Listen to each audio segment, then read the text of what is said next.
ఎక్కించి వాడుకోనండి. వారి స్వరాలు మీరు ముట్టండి. అద్భుతమైన పాటలు మీరు ఇచ్చారు తండ్రి. కృతజ్ఞతాస్తుతులు నాయన. ఈ సంవత్సరం మీరు ఇచ్చిన మహిమ గల ఆల్బమ్ను బట్టి స్తుతిస్తున్నాను తండ్రి. మహిమకరముగా మీరు రిలీజ్ చేయబోతున్నందుకై స్తోత్రం. తెలుగు ప్రజలు ప్రపంచంలో ఎక్కడెక్కడున్నారో వారందరికీ రీచ్ అవునట్లు గొప్ప కార్యాలు జరిగించండి. మరి ముఖ్యంగా ప్రియమైన తండ్రి, మీ దాసులందరినీ మీరు బలమైన సాధనాలుగా వాడుకోనండి అయ్యా. మరి ముఖ్యంగా తండ్రి నాయన, మరి వెస్లియనను, అబ్రహామును ప్రభు, మరి రమేశనను తండ్రి, రాజనను అయ్యా, ఇంకా మిగతా సేవకులందరినీ పేరు పేరు వరుసను మీరు బలపరిచి మీరు వాడుకోనండి. రేడియోనని మీరు వాడుకున్న ఆయన పగలు రాత్రి ఎవరు నిలబడ్డారో వారిని బలమైన సాధనాలుగా మీరు వాడుకోనండి తండ్రి. మా బోటు వారు ఇంకా అనేక విషయాలు నేర్చుకోవడానికి కృప దయచేయండి. మేమందరం ఇందులో నుండే పుట్టుకొచ్చాము తండ్రి.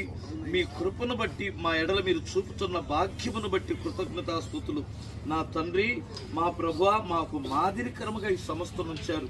మీకు కోట్లాది కృతజ్ఞతలు నాయన అయ్యా. మరి మేము మాత్రమే కాక తరమెంబడు తరం ఇలా నేర్చుకోవడానికి సహాయం చేయండి.